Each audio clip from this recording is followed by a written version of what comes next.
Hello, everyone.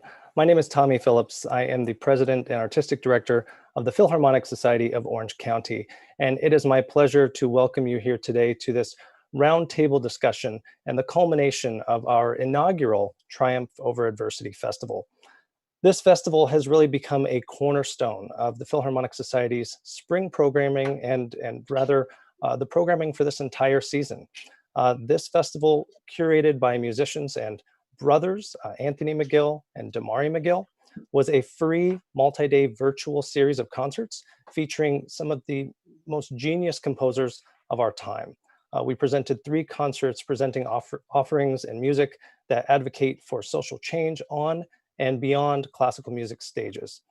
We spotlighted composers and performers of color in these works, and we have almost all of the composers represented with us today for a conversation to talk about the music, to talk about many topics, being a person of color in this what has been a white-dominated classical music world. But joining us today is Jessie Montgomery, Valerie Coleman, Gabriela Lena Frank, James Lee III, Tyshawn Sorey, Adolphus Hailstork, Michael Abels, and Bill Doggett. And of course, we have the amazing host of WQXR's evening program, who will be our moderator and host this afternoon, Terrance McKnight. So Terrance, I'm going to turn it over to you. Thank you all so much for joining us today, and let's start this conversation. Thank you so much, Tommy, and thanks to the Philharmonic Society and to the McGill brothers for inviting me to be a part of this. When Anthony calls, one responds, so here I am, and I just can't help but to think about the folks who are with us in spirit. William Dawson and William Still, Lawrence Price and Margaret Bonds, George Walker, Ollie and Hale Smith, all of those pioneers whose shoulders we stand on, who created those organizations that made it just a little easier for us. All those musicians coming out of Chicago, forming NAMM, Black Composers Society. A few decades ago, Sony put out a record of about 17 Black composers. 2 of them are living today. One of them is here with us right now. So I'm honored that Brother Adolphus Hailstork is with us, because he can help ensure that that baton is passed on to us. Tyshawn, we ain't got to do no better. We just have to do just as well. And so here we are to have this conversation, because we know that in strength, in numbers, there is strength. And we're pulling together, moving the same direction to make some music and to have some conversations that will uplift folks, uplift our community, make the world a better place, make it easier for the next generation. So I'm glad that you all have joined me for this conversation. Thanks to the McGill brothers for putting this week's music together. And I'm just gonna start with them. We're gonna start our conversation with them to talk about what they set out to do, what they feel was accomplished, and any reflections that you two have on your kind of foray as artistic directors. Big brothers first. Thank you, Anthony. So this has been something that Anthony and I have been talking about for almost two years now. We wanted to put this together, and honestly, it's a coincidence that it's happening during Black History Month. We had other attempts, but like everything, especially this year, things didn't work out as planned. And the reason I say that is because for us, this is not a one time a year happening. It shouldn't be. It's a shame that we have to normalize this, but it is a reality. Tommy mentioned the word genius earlier, and that is absolutely the right word to describe all of you. I'm so inspired by you. It was our goal to showcase you, the amazing music that you guys are writing. You are the voice of classical music. If people want to know what classical music sounds like and what classical music looks like, they don't need to look any further or listen any further than the videos of this past week and of this gathering today. So I'm beyond ecstatic. Part of it is also like my brother and I talking about our experiences throughout our lives together and supporting each other, especially as close family members over the last year and this time. And, something else really hit me after putting this together. And we were kind of, because of timing and virtualizing everything, putting kind of something like this that's so major together without being able to be together was so difficult. But one thing I realized is that, the one thing that was not difficult.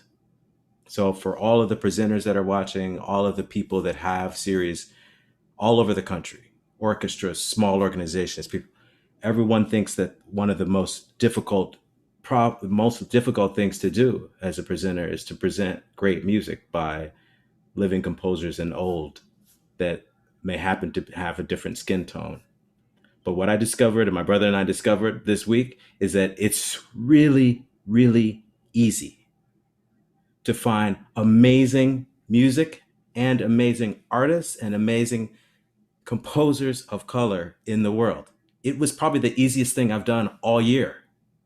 The easiest thing we've both done all year was to put together this week of concerts. And that's all I'm going to say. So thank you all for being here. It was really easy to do. Yeah, when I looked at over the last 3 days of concerts, I noticed, what jumped right out at me was that so many of the composers are living and well. And, I think on this call, we probably have about 6 or 7 different decades of composers represented. Now, I want to start by talking about this because I think in the history of people of African descent here in this country, it seems like the most potent music was the music that was functional and that really helped us to get through. So I'm talking about the spirituals and the songs that came from the plantations and how Martin King used those songs or used song or music to really further a cause. And I think about some of the voices that came through during the Harlem Renaissance when Black folks really were able to take stock of their own culture and present their own culture through their own voices. That was during a pandemic, much like what we're facing now, where you have lots of families being devastated.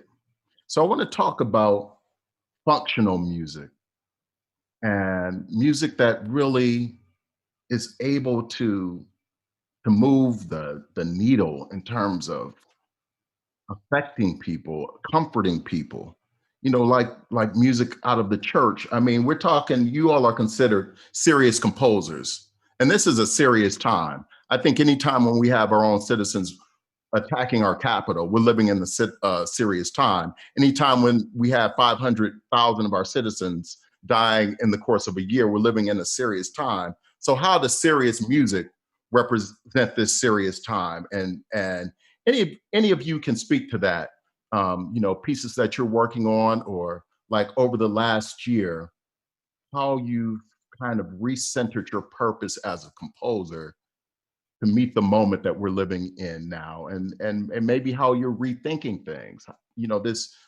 We're apart now. Perhaps you all have some reflections on, the function of your music, the function of your own, your own purpose and as a composer, your own talent. Any thoughts about that? And I'll start with you, Jessie, because I know you so well. And I knew you were going to do that. Yeah. And let me just say this, there have been times when I've been asked to talk about composers or to pass on the name of a composer for a particular project. So I'm glad to see so many of those folks whose name I turn in are here on this call. And I'm glad to meet some other folks. Michael, I haven't had a chance to shake your hand or fist bump you. Gabriela, I haven't had a chance to meet you in person. And James, the same. So nice to actually see you all on this call. Jessie, thank you. Thanks, Terrance. Yeah, I mean, I thought I was going to get by not being first. I'm sitting here taking notes, just listening to you talk. This is always, I always feel like I'm, connecting and just relearning and hearing you speak. And now I am going to be taking notes as we go through, because I know there's so much knowledge in this room and so much experience. Thank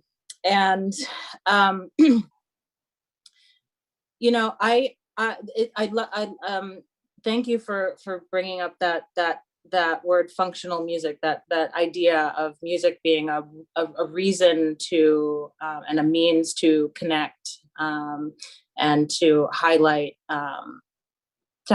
certain meaning. And I was lucky enough to be. I like many people during this time. I burrowed quite a bit, and still am sometimes going in and out of burrowing. But luckily a friend, Elena Uriosti, asked me to write this short 3-4 minute piece that I ended up turning into a duo for violin and piano and clarinet and piano. And I felt like that in that moment that was an offering that I needed to make, something a piece that I thought really was meant to be something that's soothing and very personal. And Anthony, Anthony performed this piece, which was called Peace, P-E-A-C-E, hoping to bring a sense of reflection, peace, self calm, and in that way, it was functional. I have found that this time has been a really important time for me to figure out, especially as a Black artist, and especially in the ways in which we've been asked and called upon to speak from a place of identity and a place of belonging to our broader community. I felt, this has actually been an immense time of change and sort of re-establishing sort of my, where all of my identities kind of like funnel, and where they sort of come together.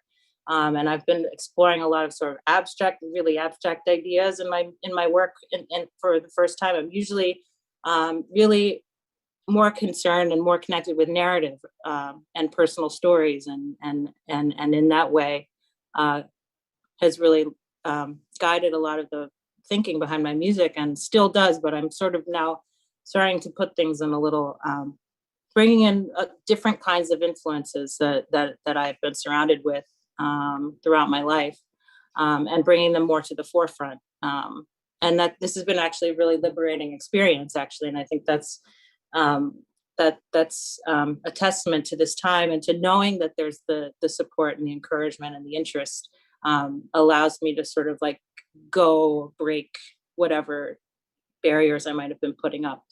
And so I think that, that's an important quality to be able to bring, especially as Black artists, where we, perhaps there's been, you might have felt restrained in any way. I think, and I hope that that's something, again, like that continues to get passed along, as we all are teaching and mentoring, and I don't want to blab on too long, but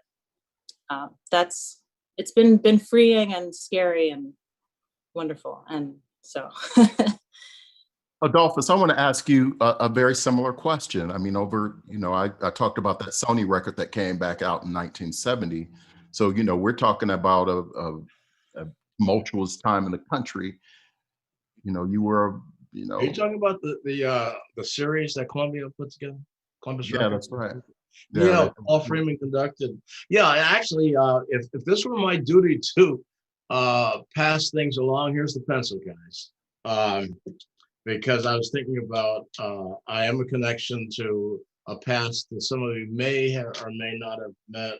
I mean, and including dinners with Hale Smith and T.J. Anderson and George Walker, going overseas for a recording with Paul Freeman.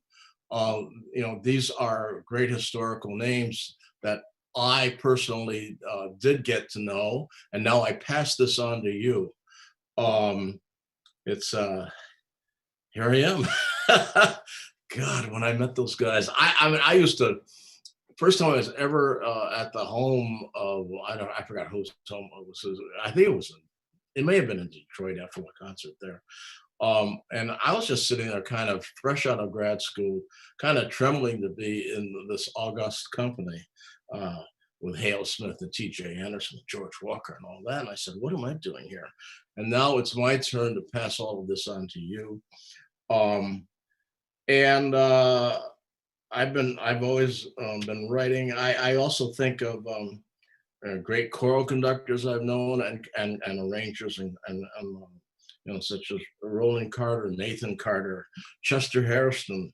I didn't know Florence Price, Margaret Bunce. They were before my time. I'm so glad to see that they're getting recognition that is long overdue. William Dawson, another great name from the past. So all of you youngsters, it's hard for me to see how ancient I am compared to all you youngsters, but I wish you well, and I hope you have great careers. And you already have. You're already just being dynamite, and things have changed to some extent. There have been decades of dryness and being ignored, of course. And I always tell people there are two major periods when, at least in my own career, when things attention to Black composers was given, and that was in the 80s when they were working on developing the Martin Luther King holiday, and all of a sudden librarians started running all over the place looking for music by Black composers so they could program something appropriate for that day, and then the old ghetto month question I used to get. You guys don't have to wrestle with that, I think. January and February, how do you feel about that? And I always told people, as long as I was played in other months, I didn't mind getting played in January for Martin Luther King's birthday, or being played in February for Black History Month. Let's hope that kind of stuff is behind you and you get played every month of the year, just because you deserve to be played, okay? But I always call those 2 months, by the way, showcase months. So don't turn your nose up at that. And someone says, we're giving a Black History Month concert here, we're doing a Martin Luther King concert here.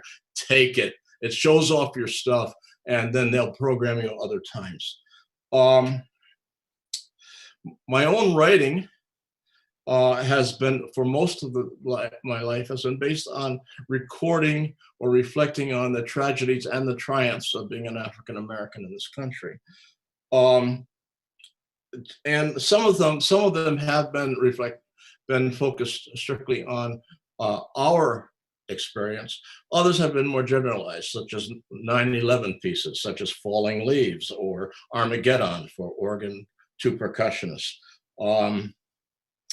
Now that's when I really started. I've always been very civically oriented, and so. But in '85, that's when my big one started, which was "Done Made My Vow." Now, been writing for choir, so it's been a specialty of mine that I like to do, and that was a big piece for choir and orchestra and soloists, and that reflected on what I lived through, which many of you did not live through, which was the civil rights era. I did not grow up maybe you can tell by the accent, I didn't grow up in the South and face segregation and all that garbage. I was terrified of the South growing up in the North, and just the word was scary. Now I'm living in Virginia. Who would have ever thunk it? But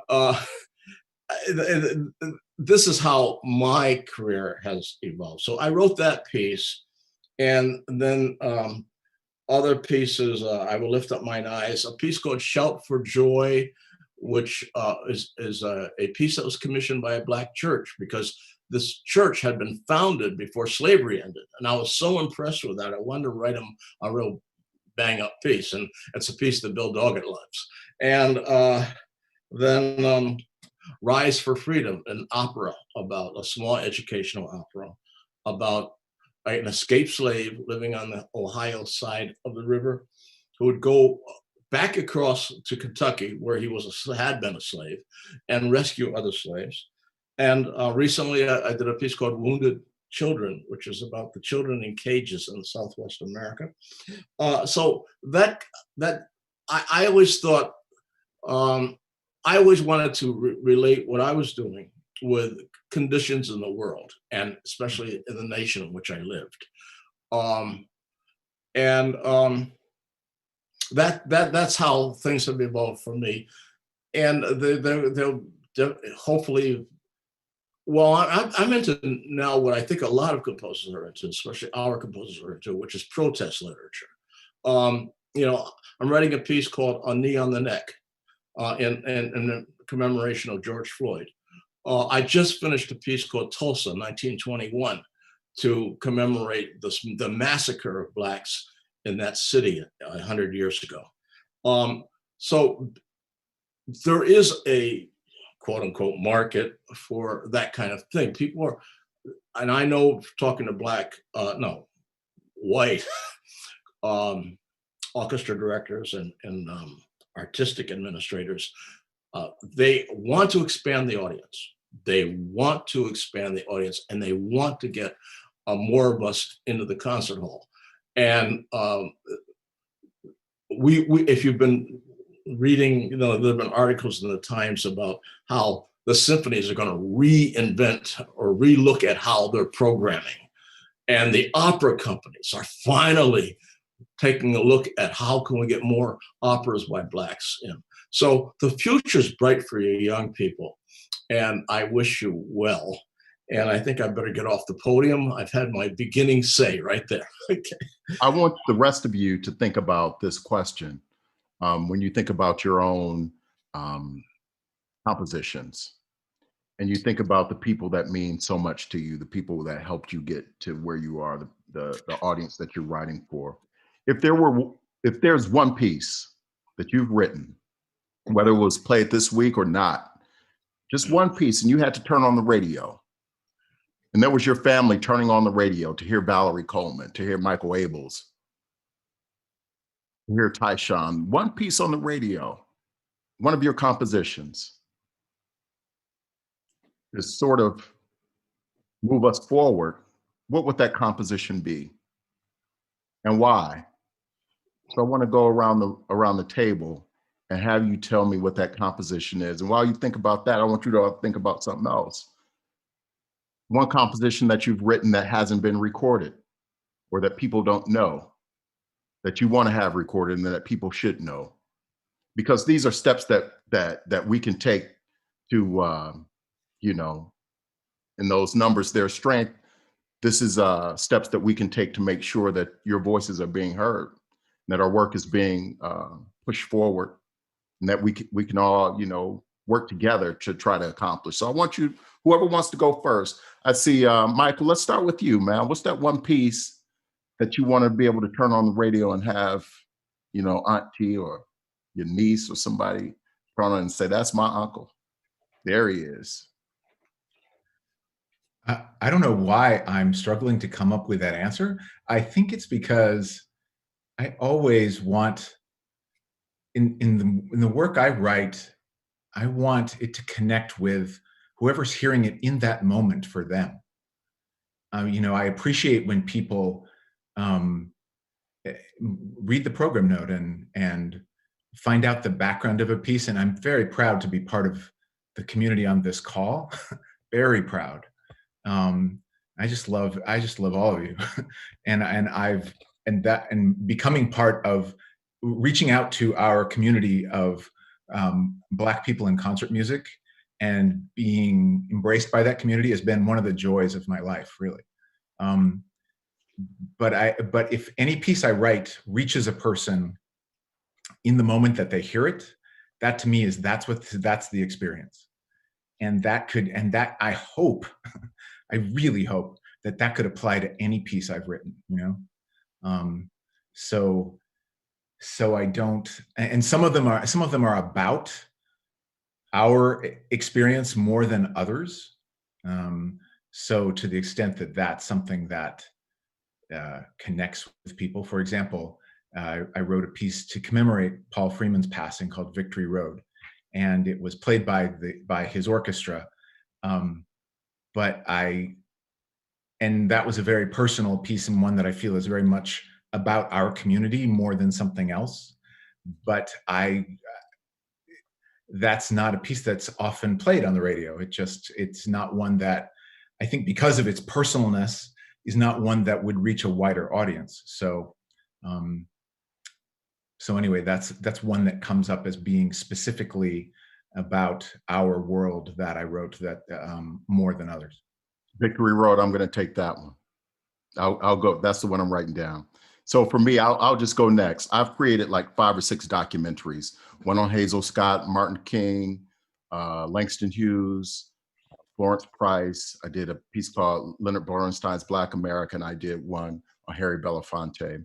And for me, I think my Martin King piece is very personal to me. I think it has a lot of resonance across humanity. And so if someone ever asks you, what's Terrance's piece that he would want played, tell him my MLK piece. What about you, Valerie? What's your piece? I remember going through Central Park one day, and it was like, there was no djembe, but it may as well have been a djembe, because the music that was being played, I just found myself rushing to the stage, and somebody said, "Oh, Valerie Coleman wrote that." I can't remember the tune, Valerie, but it was just that impactful. And I saw people, once that music started, people started to migrate towards that stage because of something you had written. I don't know if I ever told you about that, but I was there that day. What's your piece, Val? I'm blown away to hear that. Thank you so much. I think because I write for people, and I write to create a transformative experience that is tailored to the purposes of the times, that is inspired by my mother, who is the matriarch of not just our immediate family, but the whole family. She's the person that supplies, that the mental, the emotional, she supplies, the food, she supplies. And so seeing that growing up, as she tended to the family business, which is a daycare center. She just actually finished up 60 years of it this April because of the pandemic. We made her shut it down because, she's not safe. Seeing someone like her day in and day out, greeting people at the door with the biggest smile, to me, that is just something that was instilled into me and my sisters. And so when I started Imani Winds, up until that point, I was not considering myself a composer at all. I studied at a particular undergraduate school where I was told that I was not fit to be a composer. I found out later that that same person that I was taking lessons from told Missy Mazzoli the same thing, and that she should marry rich. So, but for an impressionable mind, you don't discern what is actually, what somebody's opinion is from the truth. So I went many years without being a composer, or at least thinking that in my head, all the while still writing. And when Imani Winds came together, one of our first gigs was a wedding. And it was in New York, and it was for this Black actor, Scott Anthony Robinson. And he had a theme for his wedding. He wanted everybody to wear white, but he also wanted the various cultures of the diaspora present. And so he wanted repertoire for that. And Wind Quintet didn't have anything like that at all. So I had just finished putting together a African American cultural or diaspora cultural organization for the New School at the time. And I wrote the piece Umoja for women's choir. And so to fit that into this wedding theme, it was easy enough to transpose or rearrange it into Wind Quintet. And I had no idea that a simple song, which was way simpler than anything that I had ever composed, because there is a culture. Let's face it, there is a culture in music composition where you intellectualize things, and you have run the danger of over-intellectualizing things. And if you don't intellectualize things, you might face the stigma that is inherent to the culture of the white male system of composition. So this piece was just a one-off, a runoff, just meant to satisfy a moment. And little did I know that piece would actually grow and sprout, as a tree, and sprout different branches, different versions of itself. So I would say it is that piece, and it has a lot of words that call for unity. Umoja itself is a Swahili word for unity. And I think that over the years, this piece has literally shaped the path of my career because of that singular message. So that's the piece I would want you guys to hear, or Auntie Amy to hear. And then the other piece is Speech in Canzone. That has not been recorded at all. And it's one of those rarely performed pieces. I wrote it specifically when I was in the trenches early on with Imani Winch, just writing, just cranking out stuff. And we had this gig, and we were in residence with Chamber Music Society of Lincoln Center, the CMS2 program. Anthony and Damari, you guys know about that program and how much it can shape one's career. And at the time, Bruce Adolph was the artistic director of CMS. And he had this series called Double Exposure. And so the idea was to introduce new works, but play them twice on the program. So you would go to the concert, you would listen to 45 minutes of music, and then afterwards there would be this uber long intermission where everybody would just drink. I guess to loosen up your ears a little bit more. And then you would come back and listen to the music again. So I thought that would be a perfect platform to introduce a work for Wind Quintet in electronics, featuring samples of R. Philip Randolph, and he's in his talk about equality for the working class citizens and the building of unions, to Cesar Chavez as well, Si Se Puede, and the words of RFK, who found out when he was on the campaign trail that his brother was assassinated. And so he stopped everything and went to this park in the middle of Indiana and gave this speech saying, we got to make sure that we feel pain. We feel this common pain, but we have to, in our darkest hours, find that which brings us together. So I thought that was a very incredibly powerful speech to set music to. I'd love to see that played again. Imani does music. Now, Gabriela, you're shaking your head. So what are you thinking from your pen? No, I'm only shaking my head because I'm so much in agreement. I just can't believe it. It's not one of denial or anything like that. And first, thank you for including me in this conversation. I feel very honored to see some old friends here, including an old schoolmate, James. I see you in the corner there, and Jessie and Valerie and many others, and hope to meet all of you in real life before long.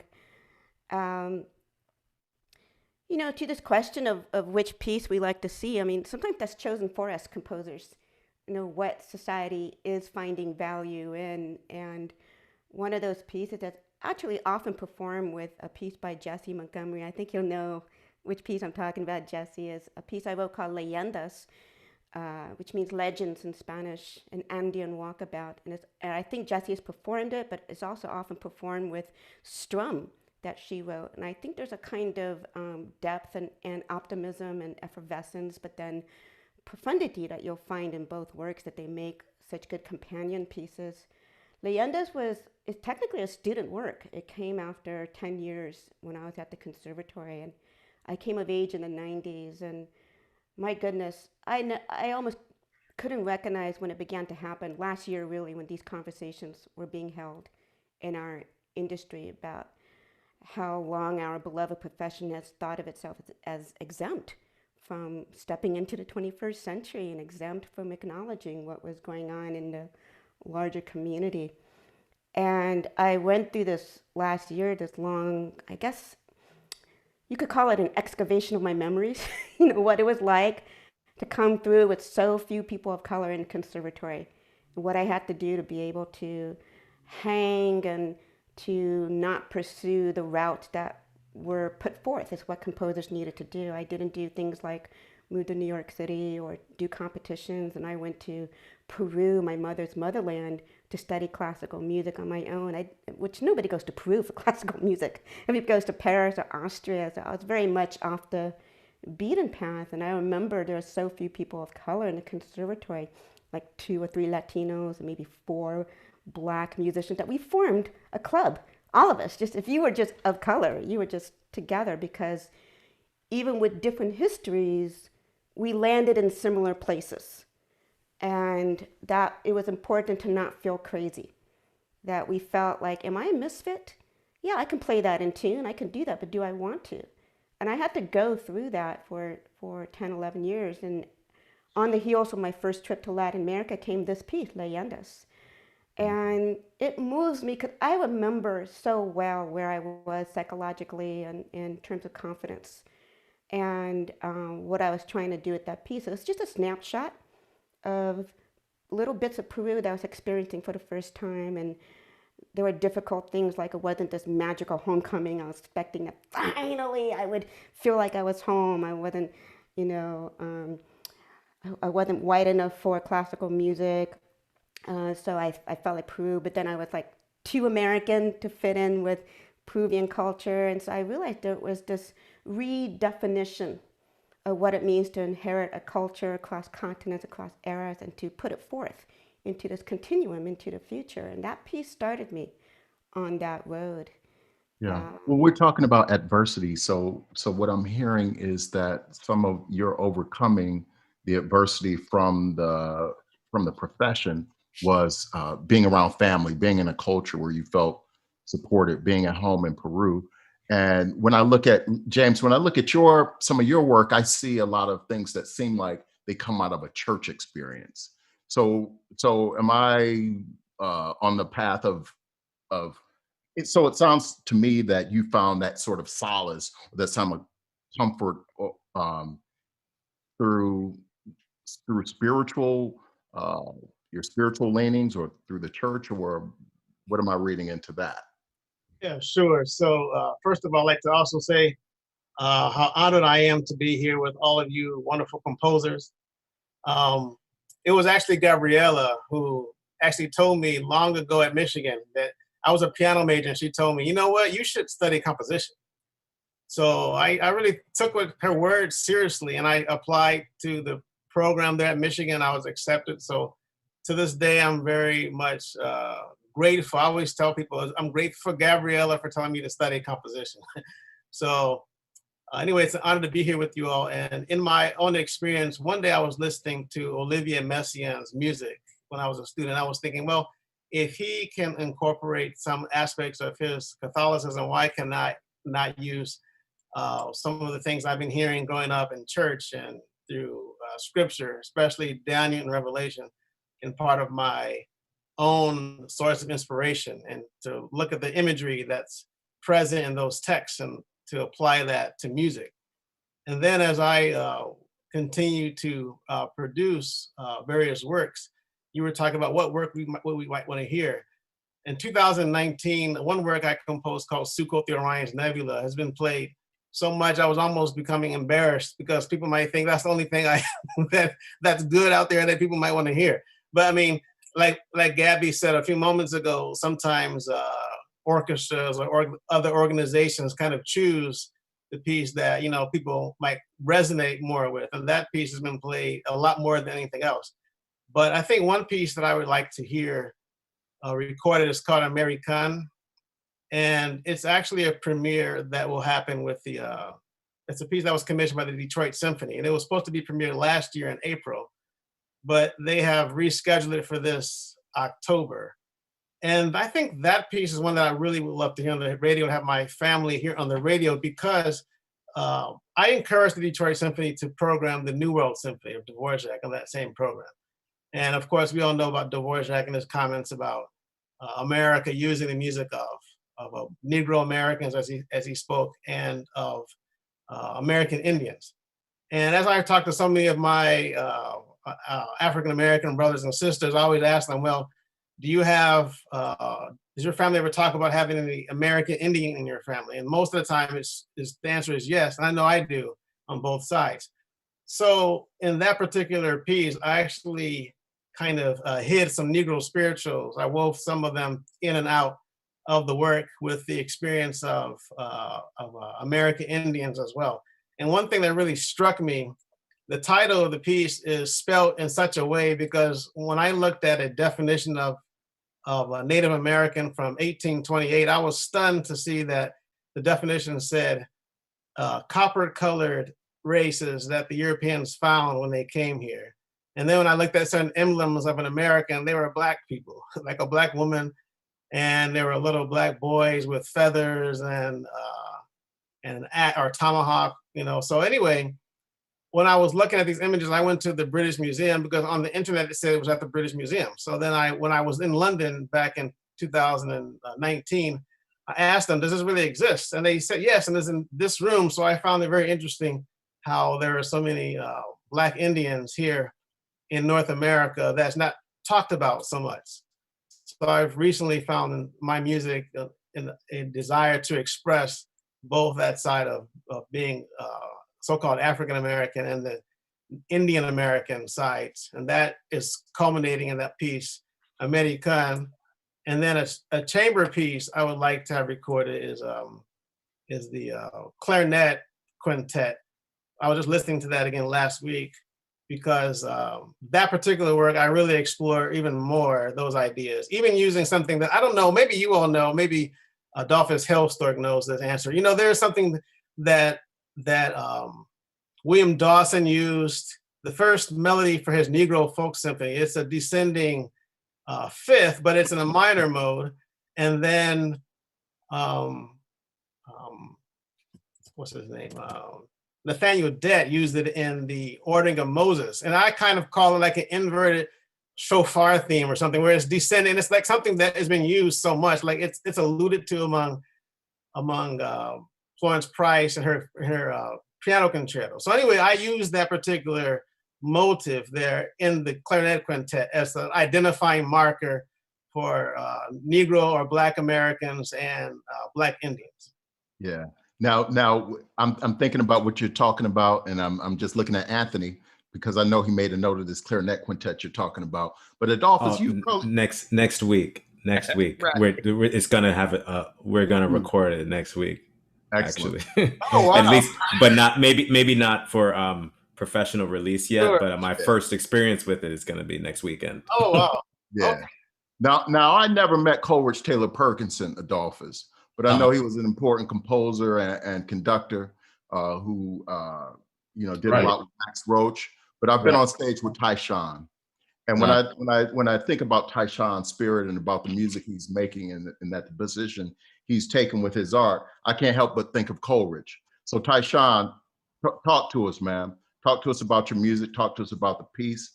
Talk about just being you in those shoes, walking in this industry and dealing with any adversity, particularly over the last year.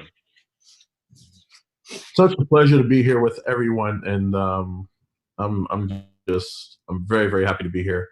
with everyone. I wish this were in person, but be that as it may, I guess to talk about my work, my work concerns mainly my interests in genre mobility. That being not fixed to a particular genre or a particular way of going about composition, but rather pursuing music that more or less comes from the Black aesthetic, which in so many ways can be in conversation with a lot of different musical traditions, be they Asian or Pacific, be they European, be they African, be they Black American. Like there's so many things that one can draw from. I'm also a believer that the music stems from our life experiences, and so the more I live, the more this becomes very much apparent to me. And I guess when I started working on my own music was during my early 20s, and this a lot of my earlier music was written mostly for spontaneous composition ensembles. I don't like to use the term improvisation or jazz too much to describe what it is that's going on, but much of my music sometimes deals with a lot of areas of spontaneous composition, but also, I mean, some of the music can also be fully notated, like completely notated, and it it can function in many different areas. Um, Lately, I've been getting more and more involved in vocal music. Since 2016, at the Ohio Music Festival, I've had the opportunity to premiere a long song cycle called Paranoia, Meditations for Josephine, which is the song cycle that celebrates the life of Josephine Baker. But Josephine Baker, mostly Josephine Baker, the activist, Josephine Baker, the a person who has had a very complex life, and who also has had has had a lot of trauma, as connected to her very being, as opposed to her entertainment, which a lot of people tend to celebrate her for. But I wanted to focus largely on some of the trauma that she's experienced, some of the complicated questions that she would ask herself that would concern race, that would concern gender marginalization, also her experiences with relationships and a number of other things. So some of the more quotidian things I wanted to kind of touch on rather than her entertainment. A lot of my music does tend to cover very serious subjects. And so that song cycle was one of them. Fortunately, since the premiere of Paranoia at the Ojai Festival, I've been asked by Opera Philadelphia to create another song cycle called Cycles of My Being. And this was a collaboration that I've done with the great tenor Lawrence Brownlee, along with the great poet and writer Terrance Hayes, whose texts I've set to music in 6 different movements. And that was a very important work for me, as it really discussed things related to Black subjectivity, more specifically Black male subjectivity in America, particularly during the era of Donald Trump and his election. All of the movements take from a book.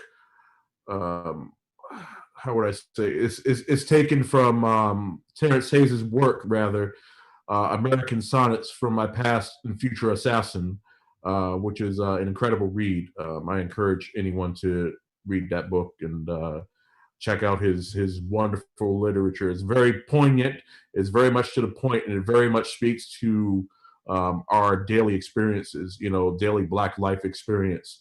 So so I was honored to construct a work based on all of these sonnets that Terrance has created. And more recently, I've been getting more and more involved and, asked to write more vocal music for different organizations. Opera Philadelphia also commissioned another work as part of their digital commission series. and which actually premiered just last week, just last Friday. The composition "Save the Boys," which is based on the poem of the same name by the abolitionist Frances Ellen Watkins Harper, who's done some incredible work during the Reconstruction era. She was also very important to the city of Philadelphia, incidentally. And that poem, "Save the Boys," which was written in 1887 during Reconstruction, is told in the first person by someone who's broken by alcoholism and, and dealing with temperance.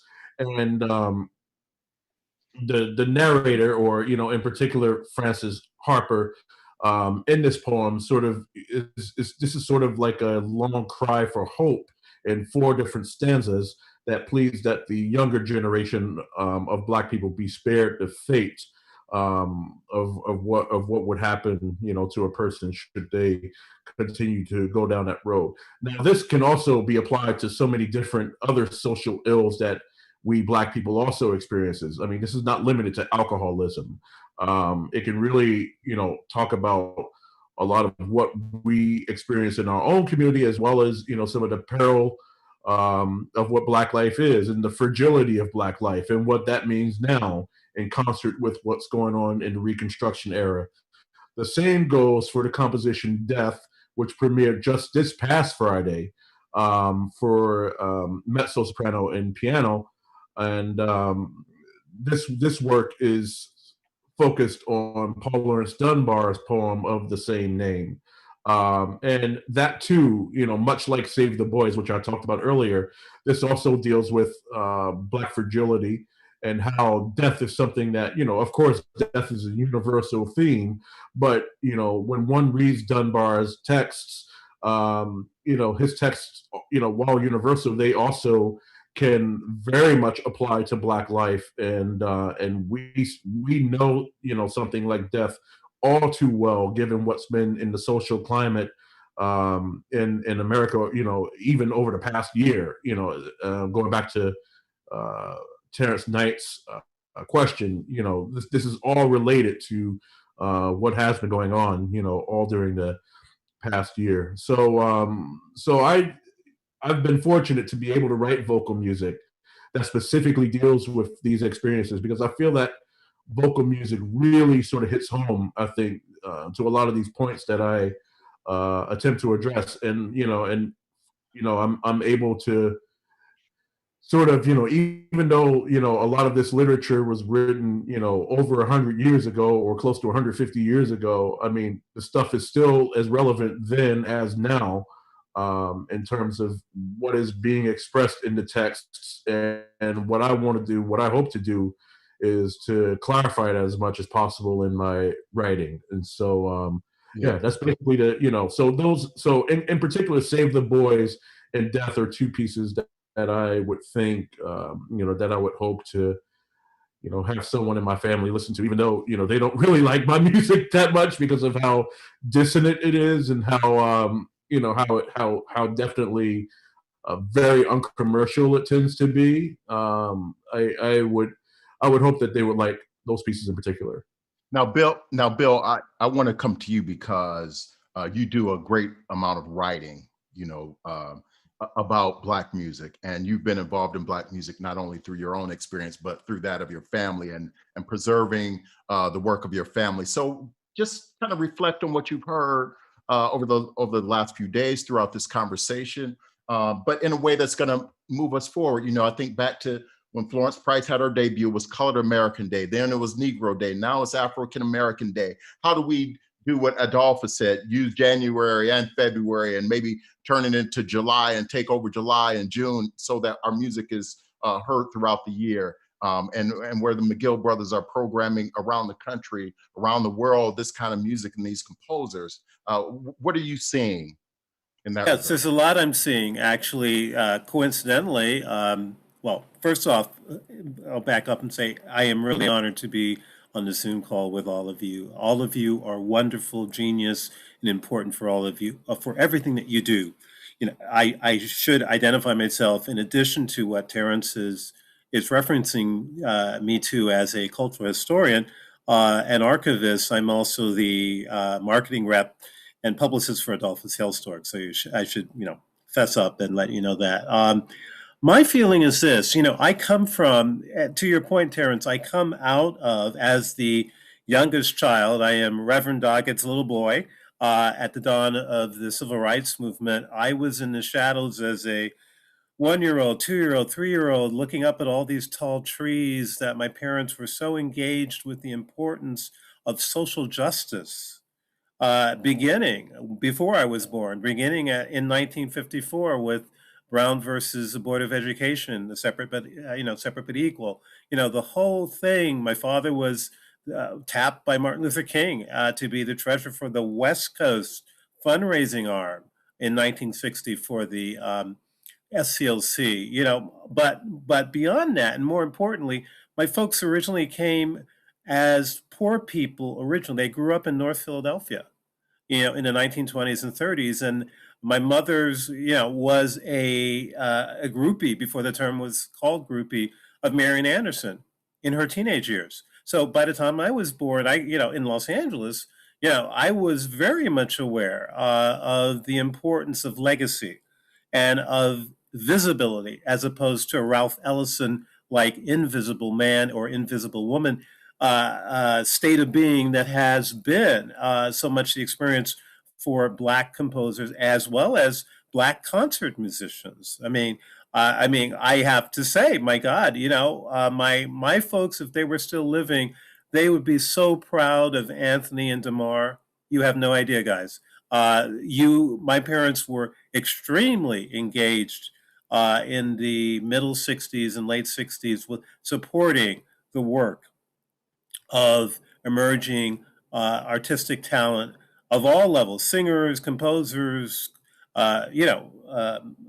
concert musicians. So fast forward, where I'm going with all this is simply to say, I think I bring to this, what I'm seeing, and especially in the wake of the murder of George Floyd, is a opportunity to be seen and to be heard and to be visible and to make ourselves known that we are here, we have always been here, hear us. Do you see us? We have value. And, and to all of that point, everyone here has made a wonderful contribution to this work. But when I heard the other day something that I wish I had known about, when I heard William Grant Still's songs for flute, I was floored. I'm like, how, growing up in LA and knowing the history of the challenge of William Grant Still during his lifetime, to have his music performed, and hear Damari, I could only imagine William Grant Still coming back to life and hearing this gorgeous work so gorgeously performed. But that's the point. Why is this work not canon when it should be? But it is up to us and people like myself, since I'm in the trenches on Adolphus's behalf and some other composers' behalf, trying to get music heard and programmed. It is about being messengers for the voices that have been suppressed, that must be heard, because they too, I'm referencing a Langston Hughes poem, they too sing America, if you will. This is really a critical point. So I bring to the table the wellspring of background, of the importance of having our voices seen and known, and actually advocating. There are one of the composers, in addition to Adolphus, that I have a long association with, who turned 70 yesterday, Anthony Davis. His story. I will be public. I am part of the extended family of Anthony and Cindy Davis. The story, what has been his journey is unbelievable. The challenge of being repressed, having into music repressed. But I'm so glad that Anthony, had this beautiful showcase with the Cincinnati Symphony recently of his, you know, you have the right to remain silent. Bill, But I think I was just gonna say, Bill, like, he is here with us. You know, we didn't program his music for this festival, but he's always here with us. yes. So, Yes. and for those that don't know, please continue. Yeah, no problem. No, I'm just saying that I think what's very important, what I want to say, and probably come to kind of bring this encapsulated all together. I think there's a great tradition and great legacy of Black pride and Black culture that we must be the messengers to carry it forward. If we look back at celebrating, as we did and still are, the centennial of the Harlem Renaissance, technically it was 2020, but it's continuing into 2021. If we look at important historic African-American entrepreneurs at the dawn of the Harlem Renaissance, like Harry Pace, the Black entrepreneur who was the partner of Pace and Handy, partner to W.C. Handy's music publishing company, who created the second but the most successful early Black record label for the express purpose of documenting African-American voices and composers. You know, the Black Swan Record Company, the centennial of that is this spring. I'm involved with some of the work behind that.